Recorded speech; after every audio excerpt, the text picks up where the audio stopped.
बे समाव स्टुडिअ दं आं जेंग्रें नार्जारी।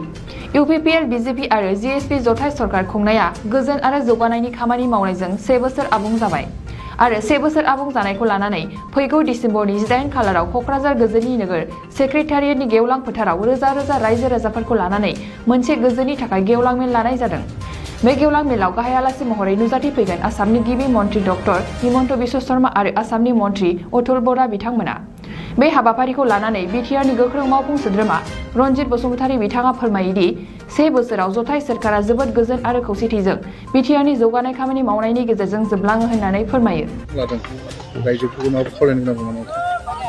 बे प्रग्रामा एक्चुअली जोङो थांनाय बोसोरसेखौ बिराद सान्थियैनो बिटिआरखौ खुंलांनो हादों। इउपिपिएल बिजेपि जिएसपि सरकारा प्रमद बर' बिथांनि दैदेननायाव दा बेखौ लानानैनो मोनसे बोसोरकिया खुंथायनि फालिथाय हिसाबै जों बे हाबाफारिखौ लानाय जादों आरो बेवहाय चिफ मिनिस्टारा बाहागो लादों।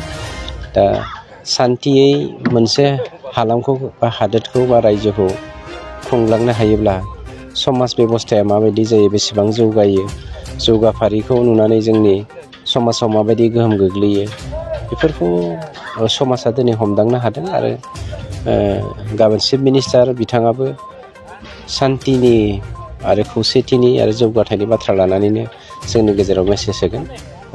बाखि गासिबो पजिटिभलि आवगायगासिनो दं। मोनसे गोजोनथाव खौरां दावबायारि नोंथांमोननि थाखाय बेखेवबाय बाक्सा जिल्लानि सिङाव थानाय मानास नेशनेल पार्कआव समायना रबिना कटेजखौ। बे कटेजआव नोंथांमोना jeep safari, elephant ride, river rafting, tribal dance, bonfire, breakfast, lunch, dinner बायदिनि सुबिदा मोनजोबनो हागोन। रुम बुकिं खालामनो थाखाय कन्टेक्ट खालामनो हागोन नैबे नाम्बाराव 9367560394 7099613280। The Robina Cottage Resort in Manas has been opened for you. You can get many facilities in this resort or cottage like AC and non-AC room booking, jeep safari, elephant ride, river rafting, breakfast, lunch and dinner.